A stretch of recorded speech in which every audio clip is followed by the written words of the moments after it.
Friends, നമ്മൾ ഇതുവരെ കാടക്കോഴി fry ചെയ്തിട്ടില്ല നമ്മുടെ കിച്ചണിനകത്ത്. അപ്പം നമ്മൾ ആദ്യമായിട്ട് ഒരു കാടക്കോഴിയെ നമ്മൾ കണ്ടെത്തി അതിനെ ഫ്രൈ ചെയ്തെടുക്കുകയാണ്. വളരെ ടേസ്റ്റിയാണ്, നല്ല ക്രിസ്പി ആയിട്ടൊക്കെ വരും. അപ്പം നമുക്ക് അതിൻ്റെ റെസിപ്പിയിലേക്ക് പോകാം. എങ്ങനെയാണ് ഇതൊന്ന് ഉണ്ടാക്കുന്നത് നോക്കാം. ഹലോ ഫ്രണ്ട്സ്, ഇന്ന് നമുക്ക് 2 കാടക്കോഴിയെ കിട്ടിയിട്ടുണ്ട്. ഇതിനെ ഒന്ന് ഫ്രൈ ചെയ്തെടുക്കണം. അപ്പം ആദ്യം ഒന്ന് ഇതിനെ കുറച്ച് നേരം മാറിനേറ്റ് ചെയ്ത് വെച്ചിട്ട് നമുക്ക് ഗ്രില്ല് ചെയ്തെടുക്കാം. അപ്പോൾ ഞാനിവിടെ തണ്ടൂരി ചിക്കൻ മസാല തന്നെയാണ് ചെയ്യുന്നത്. ഇതിനകത്തേക്ക് ഇടുന്നത്, എന്നിട്ട് ആവശ്യത്തിന് ഉപ്പും ചേർത്ത് നമ്മൾ മാറിനേറ്റ് ചെയ്ത് വെച്ച ശേഷം നമുക്കിതിനെ എയർ ഫ്രയറിലോ അല്ലെങ്കിൽ ഗ്രില്ലിലോ ഒന്ന് ഫ്രൈ ചെയ്തെടുക്കാം. എണ്ണ നമുക്ക് ഉപയോഗിക്കുന്നില്ല. അപ്പോൾ ആദ്യം ഞാനിതൊന്ന് മാറിനേറ്റ് ചെയ്യട്ടെ.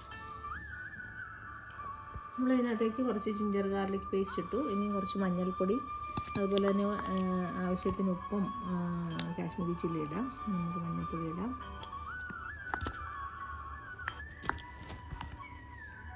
തണ്ടൂരി ചിക്കൻ മസാല മാത്രം മതി, എന്നാലും ഞാൻ ഒരല്പം എടുക്കുകയാണ്. പിന്നെ ഉപ്പ് ആവശ്യത്തിനിടാം നമുക്ക്. പിന്നെ നമുക്ക് കുരുമുളക് ഇടാം.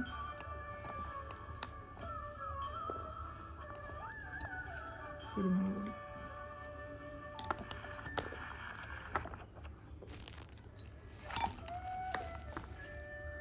ഇതെല്ലാം ഇടുകയാണ്. പിന്നെ ഒരല്പം എണ്ണ നമുക്ക് ഒഴിക്കാം. പിന്നെ ഇതിനെ ഒന്നുകൂടി നന്നായിട്ട് മാറിനേറ്റ് ചെയ്ത് മിക്സ് ചെയ്തിട്ട്. ഹലോ, അങ്ങനെ നമ്മൾ ഇവിടെ മാറിനേറ്റ് ചെയ്തു, കാടക്കോഴിയെല്ലാം മാറിനേറ്റ് ചെയ്ത് വെച്ചു. ഇനി ഇതിനെ നമുക്ക് ഗ്രില്ലിൽ കൊണ്ടുവെക്കാം.